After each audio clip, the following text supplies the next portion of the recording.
paz do Senhor, meu povo. Aqui quem está falando é Felipe Araújo. Eu faço parte da Juventude Campo 3. E hoje iniciaremos uma série de vídeos, de debates, onde teremos convidados e conversaremos sobre diversos assuntos relacionados à nossa vida cristã. E o primeiro assunto de hoje é o jovem cristão em meio à pandemia que estamos vivendo. Bom, e para ir de início, já vamos começar com o Daniel, que é o líder de jovens da congregação Maranata, o Cairo, que faz parte também da liderança do Campo 3, e o nosso líder geral, o irmão Osinaldo. E o primeiro assunto que nós iremos conversar é como é que está o mundo hoje, na ótica cristã, na ótica do jovem cristão, né? A gente sabe que todas as igrejas foram não proibidas de realizar cultos, para não gerar aglomerações, né? Eu vou passar a primeira palavra aqui para o irmão Osinaldo, ele vai explanar esse assunto. E vendo essa situação que hoje a igreja, ela de forma nenhuma ela pode fechar suas portas, porque tem muitas pessoas que precisam ouvir a palavra, precisam ouvir uma palavra de um líder, ouvir a palavra de um pastor.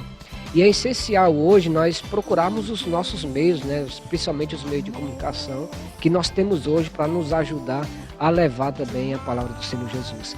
Sabendo disso, querido, que através do vírus, para evitar, então foi necessário que parasse de realizar o culto por alguns instantes, por alguns momentos, algum tempo. Não sabe quanto tempo vai estar ainda, mas já está quase acabando esse processo. Mas eu acredito que logo as igrejas vão estar retornando aí, realizando seus eventos, realizando seus cultos, com mais precauções agora, com mais cuidado, por causa desse vírus. E já tem algumas igrejas que já estão se adaptando, já estão criando o sistema de anular o vírus, né? Tipo, usando já álcool gel, máscara em alguns eventos. Então tem algumas igrejas que já estão se prevenindo, né? E eu acho isso importante, que a necessidade de nós estarmos frequentando os nossos cultos de jovens. Eu acredito que nós estamos muito caminhando para o fim, porque a palavra de Deus diz, né, que no fim dos tempos isso deve acontecer. Então nós estamos cumprindo a palavra de Deus, nós estamos cumprindo a Bíblia Sagrada. A Bíblia diz que passará os céus e a terra, mas a palavra dele não haverá de passar. Ou seja, tudo isso que está acontecendo é bíblico, e isso para o meio cristão não causa muito pânico, né? Principalmente para mim, eu olho na Bíblia, então eu vejo e eu faço essa comparação. Eu creio que é a palavra de Deus se cumprindo aí nos últimos dias, né? Que Deus possa estar abençoando. Eu quero agradecer aqui essa oportunidade de estar debatendo esse assunto tão importante para os nossos jovens e também para a nossa igreja. Amém? Obrigado. Bom, gente, é interessante o que o nosso líder Osinaldo falou. Eu queria agradecer as palavras dele, né? Mas a gente tem outra pergunta para fazer. Eu vou fazer essa pergunta para o nosso amigo Cairo. Cairo, até que ponto você acha que vai alterar a vida do jovem cristão? Né? A gente sabe que foi proibido aglomerações e hoje há muitos trabalhos de jovem cristão nas praças, nas escolas, né? E o jovem às vezes é bem difícil de comparecer aos cultos. Então me responda, até que ponto atrapalha o jovem cristão? Quando se trata da questão da juventude, né? Todo mundo se reunir, todo mundo está junto na casa de Deus, todo mundo está presente. Nós sabemos que o coronavírus ele veio trazer um divisor de água, eu creio, na pós-modernidade. Eu acho que o mundo nunca mais vai ser o mesmo depois dessa pandemia que vem alastrando o mundo, seja nas economias do Ocidente, seja na América Latina, na Europa, na Ásia, na América Central. E nós sabemos da importância da juventude estar junta, de estar na casa de Deus. E a gente como líder que está à frente da juventude, seja congregacional, seja na frente da liderança, nós sabemos a grande luta de um líder de jovem no século XXI é trazer os jovens para a igreja. E a gente sente essa falta de o jovem estar sendo mentoreado através da palavra de Deus, todo mundo está junto, todo mundo está aprendendo da palavra de Deus, de estar adorando a Deus, e o jovem estar em comunhão, de estar conversando, dialogando, porque isso é a questão da liderança de jovem, do Ministério de Jovens. E eu vejo que tudo isso, eu costumo dizer um fato que aconteceu nos Estados Unidos em 2001, se não me engano, 11 de setembro, foi um grande exemplo. Que depois daquele evento, as igrejas norte-americanas começaram a encher. Eu creio que coronavírus, ele veio para trazer esse alerta que a gente tem que amar a casa de Deus. E além disso, ele veio trazer também essa comunhão entre pais e filhos. Eu vi 2 relatos muito interessantes de um pai no supermercado, a qual ele não sabia o que conversar com sua filha de 11 anos. Um pai em uma plena quarentena. E outro relato foi de uma jovem que estava vindo, se eu não me engano, do campo missionário.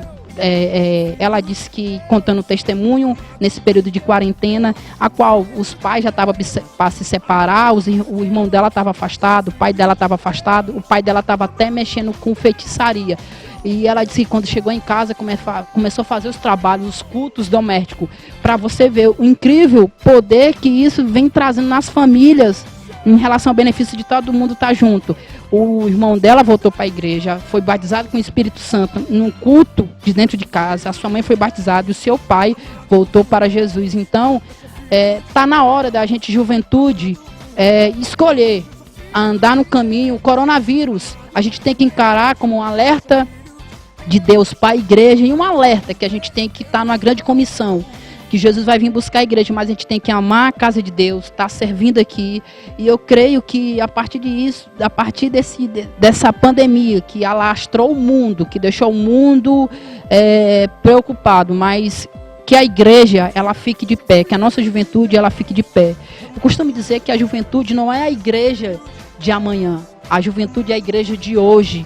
Então, uma frase que eu gosto muito de um pastor de São Paulo, Theo Hayashi, que ele falou que chegou a nossa hora, mesmo depois do coronavírus, chegou a nossa hora de amar a casa de Deus, que o coronavírus, ele não possa simplesmente abalar a sua fé, mas que ele possa trazer nutriente de você amar a casa de Deus e fazer as coisas para o reino de Deus.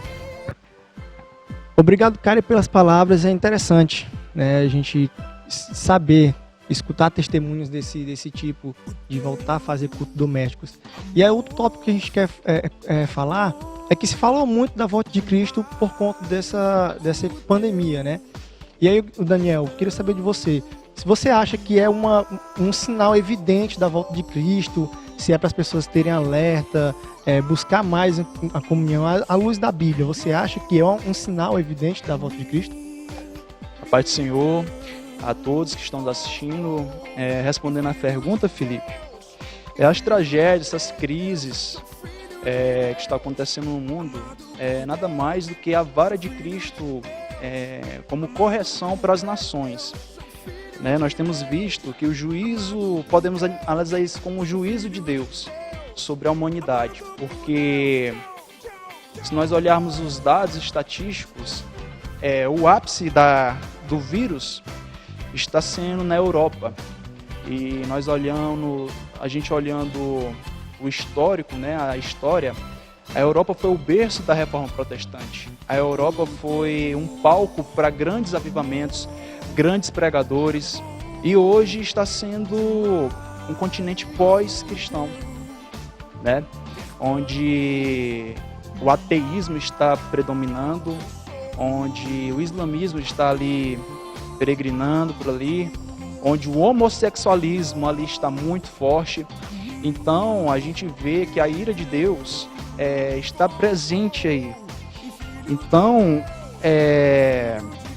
sobre a volta de Cristo, eu digo que não, né? É só mais um dos fatores, é um dos acontecimentos. Para a volta de Cristo, a humanidade vai passar por coisas piores. E como eu disse, isso é o juízo de Deus para que eles venham lembrar que tem um Deus nos céus, tem um Deus na terra, que eles têm que adorar a Ele, que eles têm que louvar, engrandecer. E sobre a volta de Cristo, eu vi o nosso presidente, pastor Raul, ele falando da passagem das 10 virgens, né, que tinha as 5 prudentes e as 5 ocas, né? E aí ali se ouviu um grande clamor, né? Muitos gritos. E o mundo hoje está nisso, né? Muitos rumores, muitos gritos, temor. E ele fez a pergunta: e se esse for o grito? Né? Então, sobre a volta de Cristo, meu consentimento não será agora, mas será muito em breve, está perto. É o que pregamos. E creio que nós vamos falar mais para frente sobre despertamento. Eu creio que tudo que está acontecendo é mais um despertamento para a igreja. Eu agradeço a oportunidade. Muito obrigado, Daniel, pelas palavras. A gente sabe que Cristo está voltando de fato. Ele prometeu e Cristo não mente, Deus não mente. Ele prometeu, ele vai voltar. Queria agradecer o Daniel, o Cairo e o Osnaldo, que Deus abençoe vocês, que Deus dê conhecimento e dê sabedoria para conduzir, porque ser líder de jovens hoje não é fácil. Nunca foi e nesse período não é fácil. Muito obrigado a você que nos assistiu e queria que você colocasse nos comentários aí qual assunto que você quisesse que a gente debatesse, quem que você quisesse que a gente convidasse, porque a gente quer fazer mais programas desse tipo. Se você gostou, curte e deixe seu comentário. Até mais e a paz do Senhor.